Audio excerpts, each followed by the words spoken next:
नमस्कार दोस्तों। उत्तर भारत में ठंड का पारा लगातार गिर रहा है, लेकिन यहाँ सियासत का पारा लगातार उबाल खा रहा है। सियासत की बिसात बिछ चुकी है और ये भी तय हो चला है कि कौन सा मोहरा कहाँ से कितनी चाल चलेगा। साथ ही तय ये भी हो चला है कि उत्तर प्रदेश के इस बार होने वाले विधानसभा चुनाव पर कुल कितने पैसे खर्च होंगे। ये सवाल हम इसलिए उठा रहे हैं कि अगर हम चुनावों में खर्चे की बात करें तो अक्सर ही सभी देश के जो राजनीतिक दल हैं इस सवाल को टाल जाते हैं, लेकिन हकीकत ये भी है कि इस बार जो उत्तर प्रदेश के चुनाव पर जो पैसा खर्च होगा या 2017 में जितना पैसा उत्तर प्रदेश के चुनाव पर खर्च हुआ है, अगर उसका आधा पैसा भी उत्तर प्रदेश के विकास पर अगर खर्च हो जाता तो उत्तर प्रदेश कम से कम लंदन ना बनता, लेकिन स्विट्जरलैंड तो जरूर ही बन जाता। इस बात को हम इसलिए भी उठा रहे हैं कि अगर आप लगातार चुनावी खर्च की अगर चर्चा करेंगे तो पाएंगे कि इस देश में हजारों करोड़ रुपए सिर्फ चुनावों पे खर्च हो रहा है। अगर हम 2017 की बात करें तो 2017 का चुनाव देश का सबसे महंगा चुनाव था। एक रिपोर्ट के मुताबिक इस विधानसभा चुनाव में यूपी में करीब 200 करोड़ रुपए और पंजाब में 100 करोड़ रुपए से अधिक धनराशि जब्त की गई थी। इसके अलावा 5500 करोड़ रुपए खर्च किए गए थे, जिनमें करीब 1000 करोड़ रुपए वोट के बदले नोट पर खर्च किए गए। करीब 1/3 मतदाताओं ने नकद या शराब की पेशकश की। इसी में एक और बात निकल के आई कि उत्तर प्रदेश में हाल के विधानसभा चुनाव में बड़े राजनीतिक दलों ने 5500 करोड़ रुपए खर्च किए। ये 2017 की बात कर रहे हैं। वैसे चुनाव आयोग हर उम्मीदवार को 25 लाख रुपए चुनाव पर खर्च करने की इजाजत देता रहा 2017 तक, लेकिन ये सर्वविदित राज है कि ज्यादातर उम्मीदवार आधिकारिक रूप से मान्य राशि से अधिक तथा चुनाव के बाद जो घोषणा करते हैं उससे कहीं अधिक खर्च करते हैं। एक अंदाजा आप ये भी लगाइए कि उत्तर प्रदेश में 404 सीटें हैं जिस पर विधानसभा के चुनाव होने हैं, और उस पर अगर हम मोटा मोटा लगाएं, अगर 30 करोड़ रुपए के हिसाब से अगर हम हिसाब लगाएं तो आप अंदाजा लगाइए कि ये राशि कितनी हो जाती है। ये लगभग 1000 करोड़ रुपए से ज़्यादा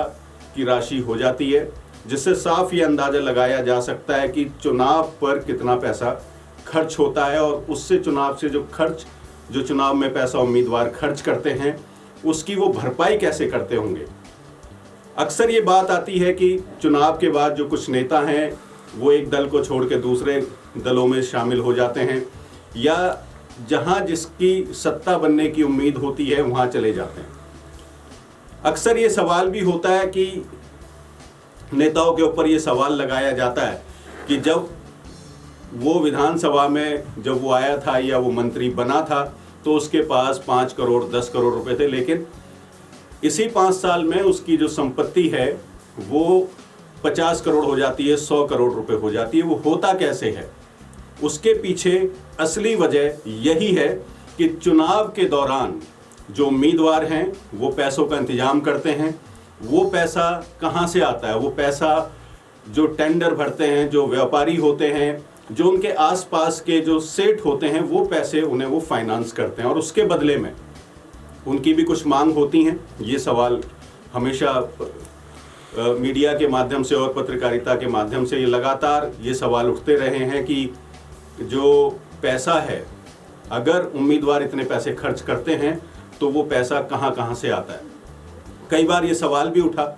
और ये सवाल भी लगातार हर सत्ता में ये उठता रहता है कि फला आदमी को फला सरकार या फला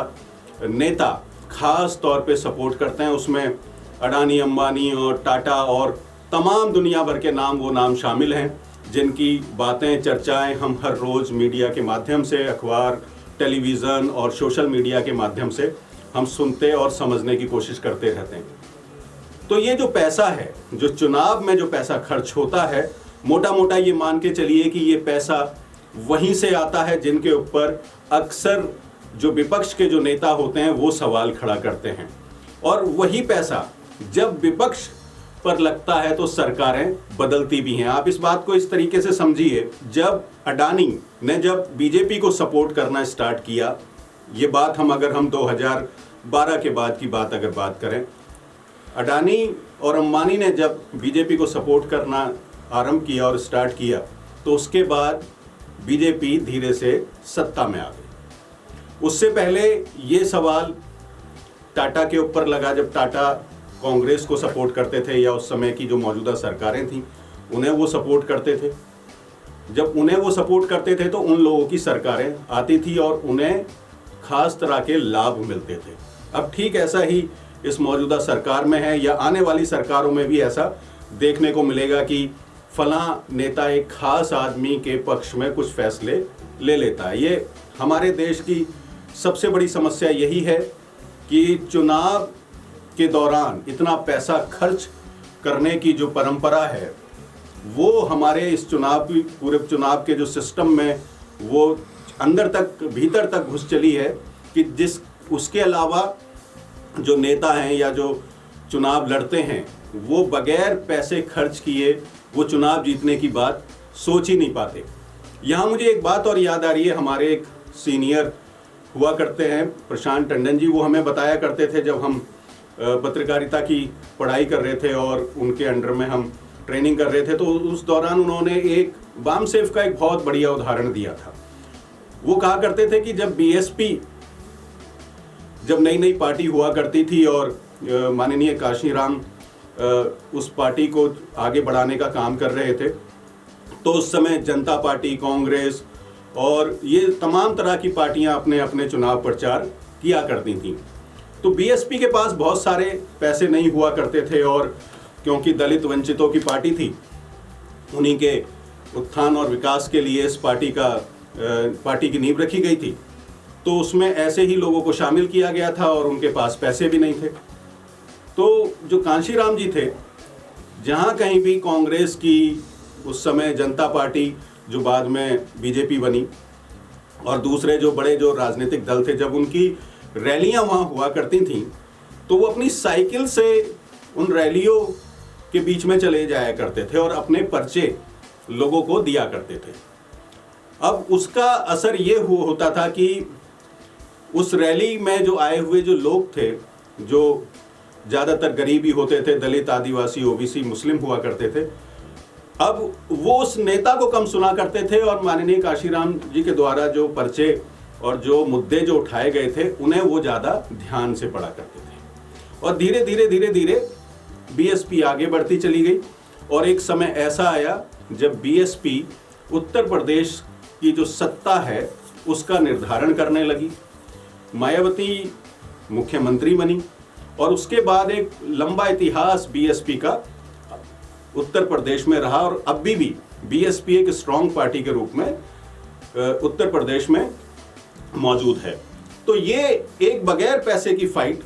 पैसे वाले के खिलाफ इस तरह से भी लड़ी गई। और वहीं जो मौजूदा दौर में जो पैसे की जो बात है कि पैसा किस तरीके से खर्च किया जाए, चाहे वो शराब पर खर्च किया जाए या वोट लेने के लिए खर्च किया जाए, आप अंदाजा लगाइए कि अगर हम बीजेपी से ही बात अगर करें तो बीजेपी में आपने देखा होगा कि जो पर्ची लेकर के आता है, जो पन्ना प्रमुख भी जिसे बोलते हैं, पन्ना प्रमुख में ये होता है कि एक गली या मोहल्ले के लोगों का नाम होता है, उस पर 20 या 25 नाम होते हैं और वो पन्ना उसे दे दिया जाता है और उसे कहा जाता है कि भाई आप इस पन्ने के प्रमुख हैं और आपका काम ये है कि आपको इन लोगों को, आपको पोलिंग बूथ तक लेकर के आना है, इन्हें पर्ची देनी है, इन्हें ये कन्विंस करना है कि आपको वोट डालना है। वो वोट किसी को भी डाले, पन्ना प्रमुख का ये काम नहीं होता कि वो अपनी पार्टी के लिए उनके ऊपर प्रेशर डाले। उनका काम सिर्फ ये होता है कि वो उस व्यक्ति को पोलिंग बूथ तक लेकर के आए और उसे बताएं कि भाई आपका ये वोट है आज और आपको वोटिंग करनी है। आप अंदाजा लगाइए कि हर गली मोहल्ले में एक पन्ना प्रमुख, उसके ऊपर फिर जिले का, फिर राज्य का, फिर संगठन का, और इसी तरीके से जो फहरिस्त है वो लगातार बढ़ती चली जाती है। और पन्ना प्रमुख कोई फ्री में तो काम करेगा नहीं। आप अंदाजा लगाइए कि ऊपर से लेके नीचे तक, पन्ना प्रमुख तक, हर जगह पैसा ही बढ़ता चला जाता है। और जब वो पैसा बढ़ते नीचे तक जब आता है तो उसका नंबर हजारों करोड़ रुपए में हो जाता है। तो आप अंदाज़ा लगाइए कि ऐसे समय में जब वोट की जो कीमत है वो एक, जैसे इसमें सर्वे के मुताबिक अगर हम देखें तो 750 से 1000 रुपए के बीच में एक वोट लेने में एक उम्मीदवार का अगर खर्च होता हो तो आप अंदाज़ा लगाइए कि इलेक्शन कितना महंगा हो चला है। और हम इसमें आपको एक बात और भी बताएं कि जो इलेक्शन कमीशन है उसने 2022 के लिए अब 40 लाख रुपए तक खर्च करने की छूट दे दी एक उम्मीदवार को। 40 लाख रुपए वो अपने इलेक्शन के लिए खर्च कर सकता है। तो आप अंदाज़ा लगाइए कि जब इलेक्शन कमीशन ने ही 40 लाख रुपए खर्च करने की अनुमति दे दी है तो एक विधानसभा सीट पर कम से कम 100 करोड़ रुपए तो खर्च होंगे ही। और ये हमारा ये कहना कि अगर इलेक्शन पर जितना पैसा खर्च होता है, अगर उतना पैसा उत्तर प्रदेश के विकास पे खर्च हो जाए या देश के विकास पे खर्च हो जाए तो इस देश की मूरत क्या होगी आप सोच सकते हैं। समय देने के लिए आपका बहुत बहुत धन्यवाद, बहुत बहुत शुक्रिया।